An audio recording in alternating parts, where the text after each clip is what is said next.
Setiap ada konflik harimau dengan manusia, pria berusia 84 tahun ini sering diminta jasanya oleh Balai Konservasi Sumber Daya Alam atau BKSDA untuk menaklukkan hewan dilindungi tersebut. Ia adalah pawang harimau, Sarwani Sabi, asal Desa Blangsi Batong, Kecamatan Bubon, Kabupaten Aceh Barat. Kehadiran kakek Sarwani Sabi di tengah timbulnya konflik harimau dengan manusia sangatlah ditunggu-tunggu masyarakat. Seperti masuknya harimau dalam perangkap yang dipasang BKSDA di kawasan Gunung Kapur, Kecamatan Trumon, Kabupaten Aceh Selatan, tak terlepas dari peran kakek Sarwani Sabi.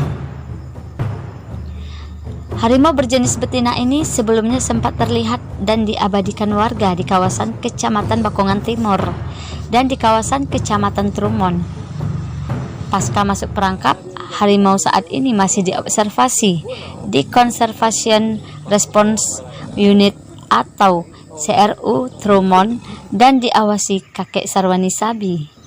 Pawang harimau Sarwani Sabi mengatakan harimau ini diperkirakan sudah 1 minggu berkeliaran di kawasan itu. Semoga dengan masuknya harimau ini dalam perangkap, masyarakat tidak lagi resah saat beraktivitas sehari-hari, ucapnya. Setelah masuk kelenteng itu, karena dia memang ia mengajarkan anak. Ini yang apa yang lancar inilah anak. Dia mengajarkan anak makan apa cari itulah ya. Mamanya lihat aja kan. Berarti ini anaknya nih? Anaknya. Kalau itu mama satu, ayah satu kan, itu anaknya nih. Karena pertama itu dia kan makan kambing sini kan. Kalau saya lihat tempat kan makan kambing itu bukan di kampung tuh, masuk dalam hutan kayak gini. Bukan salah dia aja tuh. Kalau di kampung dia makin di kandang tuh ya betul salah dia kan. Nah itulah kita berdamai.